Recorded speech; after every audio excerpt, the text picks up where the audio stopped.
एक मित्र का प्रश्न है, परमहंस योगानंद की ऑटोबायोग्राफी ऑफ योगी पढ़ के प्रभावित हुए और उनमें वर्णित जो क्रिया योग है उसका क्या महत्व है, वो क्या होती है और उसको हम कैसे अप्लाई कर सकते हैं। परमहंस योगानंद और उनके गुरु लाहिरी महाशय, उनके और भी परंपराएं हैं, पुरानी परंपरा है। लाहिरी महाशय के भी आगे बहुत सारे गुरु हैं, उनका नाम नहीं। तो उस परंपरा में चलती आई हुई साधना की एक विधि है क्रिया योग, और वो बहुत पुरानी है। कोई भी पुरानी साधना की विधि होती है और परंपरा से चलती जाती है। गुरु अपने शिष्य को देता है और शिष्य फिर अपने शिष्य को देता जाता है। तो एक मुख से दूसरे मुख होते होते ये परंपरा चलती है। और इनमें से जो भी गुप्त रहस्य हैं वो अपने शिष्य को कान में ही दिया जाता है, दीक्षा में ही दिया जाता है। इसलिए आप उस परंपरा में जाके दीक्षा लेंगे तो ही वो बताएंगे अभ्यास कैसे करना है उसका। ऐसे ही वो नहीं बताई जाती सभी को। हाँ, आधारभूत बातें क्या है वो बताई जाती है, मगर उसका अभ्यास कैसे करना है वो आपको दीक्षा आप लेंगे, उस परंपरा से जुड़ेंगे तो ही वो आपको बताई जाती है। क्योंकि उस साधना की विधि में गुरु वो बताते हैं जिसका अभ्यास करके उन्होंने पाया, और हर एक का अपना अपना अनुभव होगा। परमात्मा तक पहुंचने का हजार रास्ते हैं, बहुत सारे रास्ते। अभ्यास का रास्ता है, भक्ति का रास्ता है, ज्ञान का रास्ता है, कर्म का रास्ता है, अक्रिया का भी रास्ता है। तो गुरु करते करते करते करते अभ्यास करते करते अंत में एक ऐसी क्रिया के द्वारा उपलब्ध हो जाते हैं और उस क्रिया को वो प्रमाणिक क्रिया मानते हैं। पहले बहुत सारे अभ्यास किया जाता है, बहुत सारे रास्ते से चला जाता है, मगर सभी रास्तों से चलते चलते एक ऐसा रास्ता बनता है जो एक ही रास्ता बनता है। पहले बहुत सारे रास्ते होते हैं, इधर गया उधर गया भटका फिर वापस आया, फिर फाइनल में एक ऐसा रास्ता वो पकड़ लेते हैं। तो और रास्ता बचता नहीं, एक ही रास्ता बचता है। तो वो रास्ता होता है साधना का, और क्रिया योग ऐसा ही एक रास्ता है। मगर आपको इसमें दो तीन बातें समझनी चाहिए। पहली, जो भी परंपरागत साधना की विधि होती है वो होती है परंपरागत, है ना, वो मौलिक नहीं होती। इसलिए मेरा परंपरागत किसी भी विधि और साधना, ध्यान इत्यादि से कोई भी इंटरेस्ट नहीं। क्योंकि मेरा अनुभव भी ऐसा है, मैंने भी पहले बहुत सारे रास्ते से चल के देखा, और अंत में मेरा अपना मौलिक रास्ता कहो या अक्रिया का रास्ता कहो, सारी क्रिया छोड़ने के बाद जो अनुभव होता है तो वो मेरा अपना अनुभव है। इसलिए मैं वही अनुभव आपको बता सकता हूँ।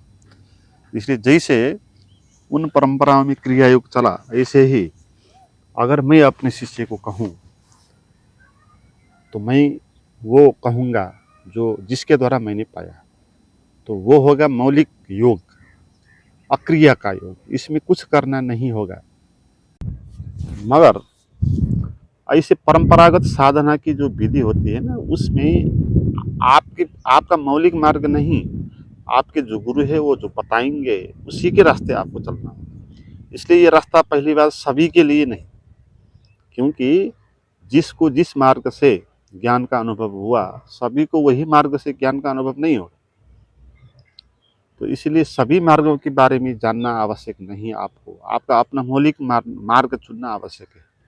और दूसरी बात ये, जो जो ऐसी साधनाएं होती हैं, अगर आप इसमें दीक्षा लेके करते हैं तो इसमें बहुत समय लगेगा, क्योंकि ये अभ्यास का मार्ग है। आपको अभ्यास करना, क्रिया करना है। और क्रिया योग में आधारभूत वही बातें हैं, सांस लंबा लेना, सांस को भीतर बाहर रोकना, कुंभक रेचन, और सांस को अंदर रोक के उसके द्वारा मेरुदंड में ऊर्जा भर के मेरुदंड के माध्यम से ऊर्जा को ऊपर ले आने का, ऐसा कुछ मार्ग है।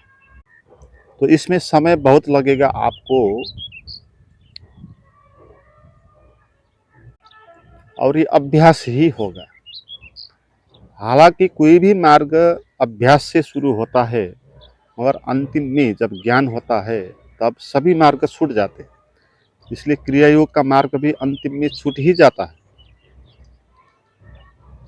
जीवन भर क्रिया ही करके आप क्या करेंगे? ज्ञान उपलब्ध जब होगा तब क्रिया छूटने के बाद ही होगा। जैसे गौतम बुद्ध ने 6 साल तक गहन तपस्या किया, जंगल में जाके बहुत सारी विधियां की, अंत में सारी विधियां को छोड़ के चुपचाप बैठ गए और उनको हो गया। ऐसा होता है। तो इससे अच्छा ये मार्ग होगा कि आप पहले ही छोड़ दो। साधना करने के बाद, बहुत साल साधना करने के बाद, थक जाने के बाद अगर आप छोड़ते हो तो उससे अच्छा यही होगा कि छोड़ने का रास्ता आप प्रारंभ से ही प्रारंभ कर दो। और इसमें यह भी मुश्किल होगा कि वो रास्ता छोड़ने के बिंदु पर आप पहुंचेंगे नहीं पहुंचेंगे, इसकी गारंटी नहीं। बहुत सारे लोग होते हैं जिसका कभी वो मार्ग छूटता नहीं, वो मृत्यु तक वो करते रहते हैं। ऐसे परमहंस योगानंद के जैसे साधना विधि करने वाले वो लगातार करते ही रहते हैं, कभी छूटता ही नहीं। हालांकि आत्मज्ञान छोड़ने के बाद ही आता है। आप कर करके थकना होगा, तो थकने के बाद छूटेगा तो होगा। मगर आप किसी साधना विधि को पकड़ेंगे तो वो छूटेगा नहीं। वो छूटने का बहुत कम संभावना है, क्योंकि आप उतनी त्वरा और त्वचा से करेंगे नहीं, थकेंगे नहीं, उतना ज़्यादा करेंगे नहीं। तो ये कठिन रास्ता भी है। आपको पूरे ही समय दिन भर इसको करना है, क्योंकि थकना है ना। तो आपके मन में उस साधना विधि से पूरे ही थकने के कारण ही वो विधि छूटेगी ना। तो पूरे ही थक जाने तक आपको ये सब क्रिया करनी होगी। तो इसके लिए आपको पूरे ही जीवन करना होगा। इसलिए मैं आपको ये सुझाव दे नहीं सकता इसे मार्ग पुराने परंपरागत जहाँ अभ्यास और क्रिया होती है। और दूसरी बात इसमें ये होगी कि गुरु के माध्यम के द्वारा ये दी जाती है, दीक्षा लेना होगा आपको, और सारे परंपरागत नियम अनुशासनों का पालन आपको करना होगा। तो इसमें आपके गुरु आप पर हावी हो जाएंगे। अनुशासन नियम परंपराओं के नीचे आप दब जाएंगे, तो आपका जो अपना मौलिक मार्ग है वो कभी छिप जाएगा। ये बहुत कठिन है, मैं नहीं कहता कि गलत ही रास्ता है। इससे 2-4 लोग पहुंच सकते हैं। परमहंस योगानंद पहुंचे, लाहिरी महाशय पहुंचे, मगर उन परंपराओं में और पहुंचे नहीं पहुंचे किसी को पता नहीं। और कितने हजार लाख लोग उसमें चले होंगे, अभी भी कितने सारे लोग होंगे जो क्रिया योग कर रहे हैं। योगानंद जैसा पागलपन अगर हो, जो परंपरा को पूरी तरह अनुशासित होकर निर्वाह करके उसमें चलेंगे, पूरे जीवन को दांव पर लगा देंगे, तो ये मार्ग आपके लिए अच्छा हो सकता है। मगर इससे अच्छा मार्ग दूसरा है, तो आप क्यों इस मार्ग को चुनें? अगर आपको जाने के लिए फ्लाइट मिलती हो, तो आप क्यों बैलगाड़ी में जाएंगे? बैलगाड़ी भी आप पहुंचेंगे, बैलगाड़ी से भी आप पहुंचेंगे, मगर कठिन होगा, श्रम उठाना होगा, बहुत ज़्यादा समय लगेगा। फ्लाइट से आप तुरंत ही पहुंच जाएंगे और सुगम भी होगा। तो मैं अपना अनुभव भी आपके साथ शेयर कर सकता हूँ, और दूसरे का अनुभव क्या है वो मुझे पता भी नहीं, और पता करने की ज़रूरत भी नहीं। आपको भी यही सलाह देता हूँ। उन्होंने अभ्यास कर करके कैसा अभ्यास करने के बाद उनको अनुभव हुआ, वो अभ्यास वो उनको आपको बताएंगे। और वो अभ्यास तक पहुंचने के लिए आपको बहुत सारी क्रिया करनी होगी पहले। वो सब करने के बाद उस क्रिया को आप करेंगे अपने मेरुदंड के माध्यम से, सांस को अंदर रोक के उसके द्वारा ऊर्जा को ऊपर पहुंचा के उसको सहस्त्रार तक ले जाने वाली है ये है। अब इसमें आपको अपना मन शांत करना होगा, ध्यान लगाना होगा, निर्विचार भी होना होगा, सांस को भी रोकना होगा, प्राणायाम भी इसमें आ गया, और आपको आसन भी होगा, और खान पान और अनुशासन, ये सब बात पालना करनी होगी। मगर जो मैं आपको कहता हूँ वो मार्ग है अक्रिया का, अक्रिया योग कह सकते हैं आप इसको। इस मार्ग में आपको कुछ करना नहीं, जो है जैसा है उसके प्रति जगना है, उसको बिना नाम देते हुए। क्योंकि जो भी हमको हमको मिलता है आत्मज्ञान में, वो बाद में मिलने वाला तो है नहीं, वो तो पहले से ही मिला हुआ है। उसका आविष्कार करना है ना, उसके साथ जुड़ना है। योग, योग का वही अर्थ है। ऐसा नहीं कि आगे जाकर वो मिलेगा और उसके साथ जुड़ना है, ऐसा नहीं, पहले ही मिला हुआ है। आत्मा तो हमारे साथ सदा से है ना, उसी के साथ जुड़ना है। तो क्रिया करके उसके साथ हम मिल नहीं सकते। क्रिया करके तो हम उससे दूर हो जाएंगे ना। जो आपके जेब में ही है पैसे, उसको प्राप्त करने के लिए आपको मेहनत करना तो नहीं होगा ना। दूसरे के जेब में पैसे हैं, तो उसको प्राप्त करने के लिए आपको परिश्रम उठाना होगा, आइडिया लगाना होगा, या चोरी करना होगा, या श्रम करना होगा, तो ही आपके पास वो पैसे आएंगे। मगर आपके जेब में ही पैसे हैं, तो उसको हासिल करने के लिए आपको न श्रम उठाना है, न चोरी करना है, न कुछ आइडिया लगाना है, सीधे हाथ अंदर डालना है और आ जाएगा। तो इस रास्ते में करना कुछ नहीं, समझना है। समझ के द्वारा ही आपके सब कर्म छूट जाएंगे। सब कर्म छूट जाएंगे तो जो है वो प्रकट हो जाएगा। तो अक्रिया योग को की आधारभूत बात को आप समझ लें। आप कहीं पर बैठ जाएं कुछ क्षण के लिए, जो भी आपके शरीर से, आपके मन से अनुभव हो रहे होते हैं, उस अनुभव को देखें, उसका ऑब्जर्व करें। उसको कोई नाम देना नहीं है। अगर आप कुछ भी नाम देंगे तो आप उस अनुभवों में उलझ जाएंगे। आपके मन में विचार चलेंगे, तो विचार कंट्रोल नहीं होगा कुछ भी करने से। इसीलिए क्रिया योग का कोई अर्थ नहीं। क्रिया या कर्म, कोई भी कर्म करने से आपके मन के विचार खत्म नहीं होते हैं। आप अपने विचार को बंद करने का प्रयास करें ना, कोई भी कर्म करें, तो वो विचार और चलेंगे। तो विचार बंद तभी होंगे जब आप कुछ नहीं करेंगे, है। इसलिए अक्रिया योग का महत्व ज़्यादा है। इसलिए अक्रिया योग आधुनिक है, मौलिक है। फ्लाइट्स से जाने की जैसी विधि है, और समय भी बहुत आगे बढ़ चुका, लोग बहुत इंटेलिजेंट हो गए हैं। पहले के जैसे लोग नहीं रहे। पहले के जो लोग थे उनके साथ आईक्यू की क्षमता, बुद्धि की क्षमता उतनी ज़्यादा थी नहीं, समझ की क्षमता पहले थी नहीं। इसलिए पहले के ज़माने में अभ्यास ज़्यादा होता था, और गुरुओं के आश्रम में साधना और अभ्यास उसमें ज़्यादा होता था। जैसे गौतम बुद्ध के ज़माने में हो गए विपश्यना के ध्यान करना, है ना। क्योंकि समझ कम थी ना लोगों के पास। अगर समझ कम हो तो आपको कुछ ना कुछ तो करना है, तो फिर आपको अभ्यास करना है। जैसे जिन लोगों के पास बौद्धिकता नहीं होती है, उनको ज़्यादा श्रम उठाना होता है जीवन निर्वाह के लिए। जिनके पास समझ ज़्यादा होती है उनको श्रम नहीं उठाना पड़ता। वो बैठे बैठे अपना काम कर लेंगे और पैसा इकट्ठा कर लेंगे। मगर जिनके पास बौद्धिकता नहीं, समझ नहीं, उनको श्रम उठाना होगा, लेबरी करना होगा, चौकीदारी करना होगा, है ना। ऐसी ही बात है अध्यात्म में। जिनके भीतर समझ नहीं है उनको ये सारे अभ्यास करना होगा। विपश्यना कर लिया, प्राणायाम, ये क्या क्या पतंजलि के अष्टांग योग, ये सारे ये उस टाइप के लोगों के लिए है जिसके भीतर उतनी समझ की क्षमता नहीं। जो समझ के द्वारा बुद्धि का उपयोग करके पैसा जमा नहीं कर सकते हैं, वो फिर मजदूरी करेंगे ना, तो ये मजदूरी का जैसा रास्ता है। मगर जिनके भीतर क्षमता है, समझ है, टैलेंट है, जो लोग वो स्मार्ट वो करेंगे, स्मार्ट काम करके वो खुद कुछ काम नहीं करेंगे, दूसरों को काम लगा के पैसा इकट्ठा कर लेंगे।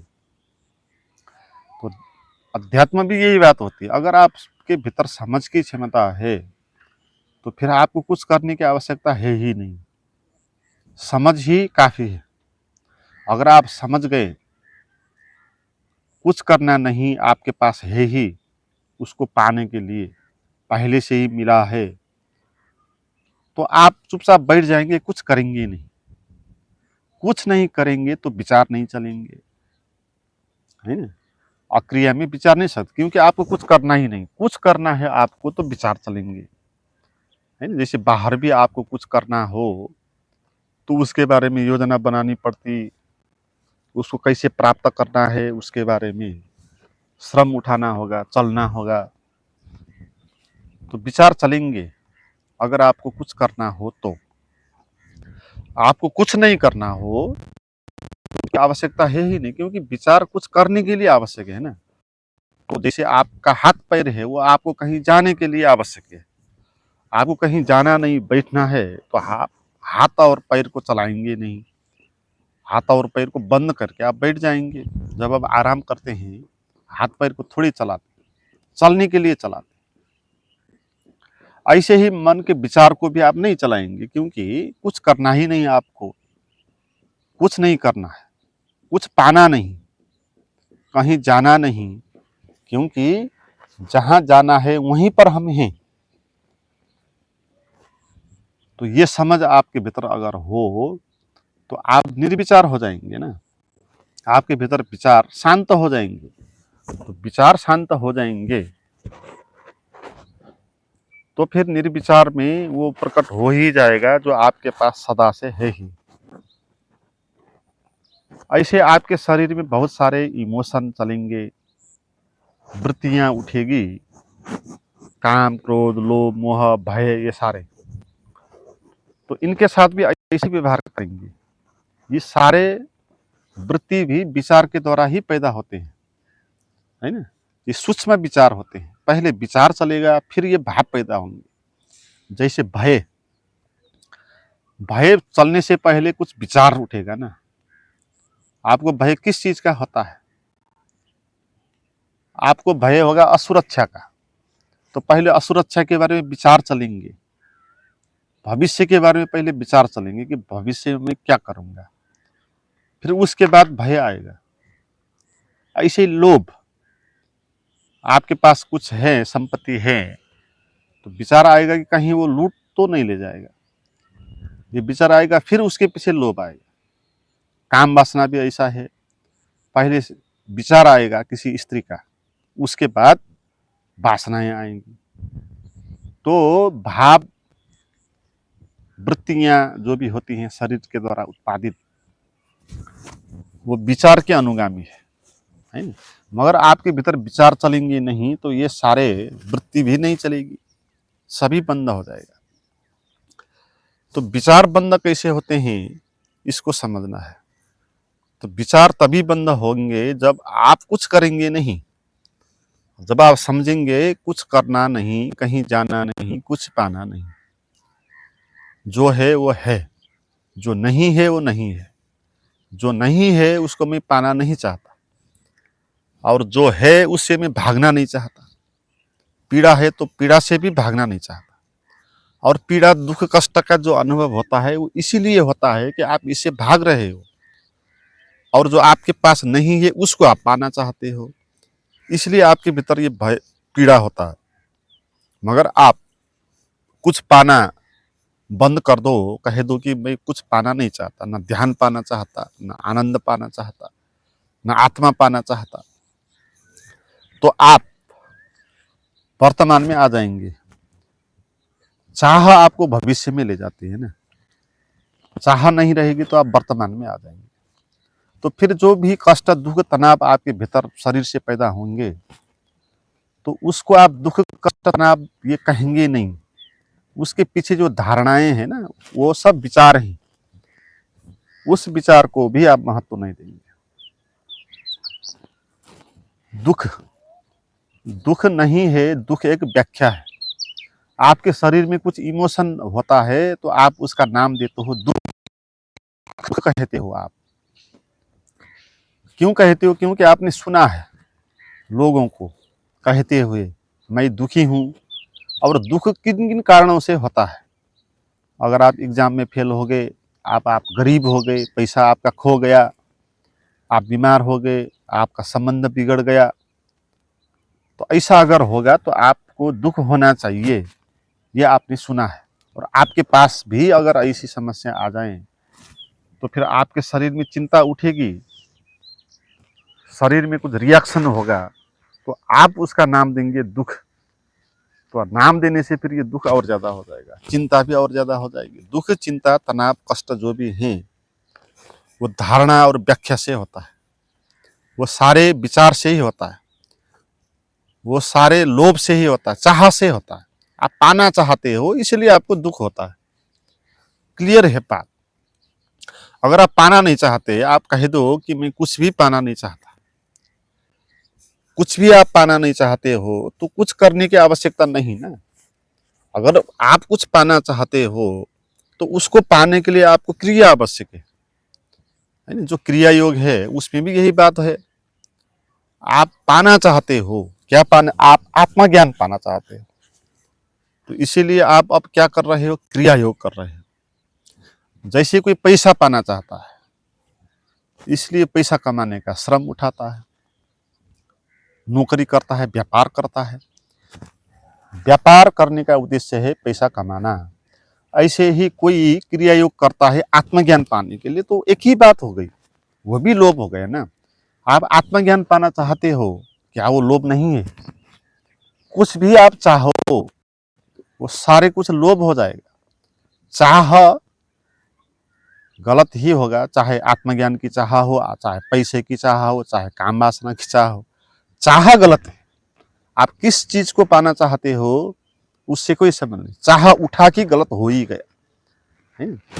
तो ये चाह के कारण ही पैदा होते हैं। और ये सारे लोग ये आत्मज्ञान पाने के लिए, धार्मिक बनने के लिए, इन लोभ के कारण, इन चाह के कारण लगे हुए हैं, सालों साल तपस्या कर रहे हैं, और इनको नहीं हो रहा। होगा भी कैसे? लोभ जब तक होगा, चाह तब तक होगा, जब तक होगा तब तक मिल ही नहीं सकता। क्योंकि चाह आपको ठहरना ही नहीं देगा ना। चाह आपको भविष्य की तरफ ले जाएगा। चाह का क्या अर्थ है? चाह का अर्थ है अभी जो है उसके साथ में राजी नहीं, जो भविष्य में मिलने वाला है उसको मैं पाना चाहता हूं। और पाना अभी तो नहीं होगा ना, पाना बाद में ही होगा। इसलिए चाह आपको अभी से भविष्य में ले जाता है। और जो भविष्य में जीता है उसको कैसे आत्मज्ञान हो सकता है? आत्मज्ञान तो उसी को मिलेगा जो अभी और यहीं रुकेगा, ठहरेगा, जिसके विचार ठहरेंगे, जिसके भाव ठहरेंगे, जो स्थिर होगा, उसी को आत्मज्ञान मिल सकता है। क्योंकि आत्मज्ञान पीछे है, हमारे आगे नहीं है, भविष्य में बाद में मिलने वाला नहीं है, हमारे पीछे है, हमारे पास है, हमारे भीतर है। तो उसको पाना चाहते हो तो चाहो मत, चाह आपको वहां से दूर ले जाएगी। तो ये जो रास्ता होगा अक्रिया का, अकर्म का है, तो ये साधना, ये समझ की साधना है। और ये आपको जल्दी ही आपको आत्मज्ञान तक पहुंचाएगा। आत्मज्ञान तक पहुंचाएगा ये भी गलत है। आत्मज्ञान कहीं रखा हुआ तो नहीं है कि आपको चल के वहां तक पहुंचना है, आपके पास ही, आपके आत्मज्ञान तक ये साक्षात्कार कर देगा। आप भूल गए, आत्मज्ञान को भूल गए, आत्मा को आप भूल गए चाह के कारण, लोभ के कारण। चाह आया, मन में लोभ आया तो विचार चलने लगे और विचारों में आप खो गए। बात सीधी साफ। तो ये जो रास्ता है ना, ये रास्ता ही मेरा मौलिक रास्ता भी है, और मैं अपने मित्रों को यही सुझाव दे सकता हूँ। और कोई भी कर्मकांड और अनुशासन और नीति नियम और परंपरा और गुरु दीक्षा इत्यादि के द्वारा जो भी होते हैं, साधना की विधियां जो भी होती है, उस पे मेरा कोई भी दिलचस्पी नहीं, भरोसा भी नहीं। वो मार्ग ही गलत है। हाँ, गलत रास्ते चल के अगर थक जाएगा कोई तो चाह को छोड़ देगा तो वो होगा। तो इसीलिए गलत रास्ते से चलने से भी हो जाता है ना। ऐसा नहीं कि गलत रास्ता है तो उससे कोई मिलेंगे नहीं। आपने सुने होंगे ना, वाल्मीकि पहले रत्नाकर डाकू था। तो जब वो डाकू था तब वो बहुत अपराधी था, और उसको लोग कहते थे तू इतना अपराधी है तो भगवान का नाम ले, राम राम जप ले। और वो तो डाकू था, वो उल्टे जपने लगा, उसको मरा मरा मरा मरा करके। मगर मरा मरा मरा मरा मरा करते करते राम राम राम भी हो गया, है ना। मरा मरा मरा राम हो जाता है ऐसे, तो राम राम ऐसे हो गया। तो इससे इसके द्वारा वो फिर उपलब्ध हो गया, ऐसा कहते हैं। इसका ये प्रतीक है। इसका अर्थ ये कोई गलत रास्ता चलता है तो चलता ही जाता है, चलता ही जाता है, तो थक जाएगा। तो थकने के बाद वो रुक जाएगा, तो रुकने से होता है। कौन सा मार्ग आप चलते हो ये महत्वपूर्ण नहीं है, हजार रास्ते हैं। और ये महाशय के ही क्रिया योग नहीं, पतंजलि के कितने मार्ग हैं, गौतम बुद्ध के मार्ग हैं, शंकराचार्य के मार्ग हैं, उपनिषदों में कही गई। अभी अभी तो हजारों लाखों की संख्या में ऐसे गुरु होते हैं। पता नहीं वो अच्छे होते हैं, बुरे होते हैं, क्या होते हैं, सबके अपने अपने रास्ते होते हैं। तो हर रास्ता झूठ ही होगा, सही रास्ता वही होगा जहां आप ठहरेंगे, चलेंगे नहीं। मगर इन रास्तों में चल चल के थक थक के आपको एक्सपीरियंस होगा कि इन रास्तों से चलने से कुछ होता नहीं, तो आप उस रास्ते को छोड़ देंगे। जब सारा रास्ता छोड़ देंगे, आप ठहरेंगे, तो ठहरने के कारण मिलता है, चलने के कारण नहीं मिलता। तो चलना इसीलिए आवश्यक होगा,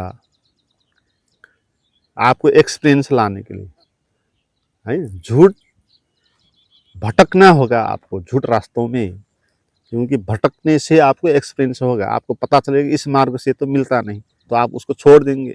छोड़ेंगे तो आप रुक जाएंगे। दूसरे रास्ते आप पकड़ेंगे, उसको भी चलेंगे चलेंगे, होगा नहीं, फिर उसको भी छोड़ देंगे, तीसरे रास्ते पर। ऐसे ही 10-12 रास्तों चल चल के आप पाएंगे कि कोई भी रास्ता आपको पहुंचाता नहीं, तो आप सारे रास्ते बंद करेंगे और ठहर जाएंगे, तो उस ठहरने में आपको मिलेगा, है। तो मैं आपको कहूंगा कि पहले से ही ठहर जाओ, भटकना क्यों।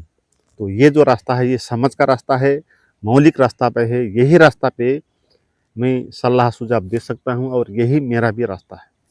मित्रों, मेरे साथ इस रास्ते पे चलने के लिए आप आगे बढ़ना चाहते हो तो मेरे भौतिक कार्यक्रम में जो अभी जून में हो रहा है, तो उसमें आप आना चाहते हो ऋषिकेश सत्संग में, तो उसके लिए, या आप घर बैठे प्राइवेट गाइडेड मेडिटेशन करना चाहते हो तो उसके लिए, या ऑनलाइन प्रोग्राम में जुड़ने के लिए मेरे साथ जुड़ना चाहते हो, तो उन सारे कार्यक्रमों की जानकारी, उसका लिंक, व्हाट्सएप का लिंक डिस्क्रिप्शन में दिया हुआ है, वहाँ जाएं और चेक करके वहाँ से चैट करें।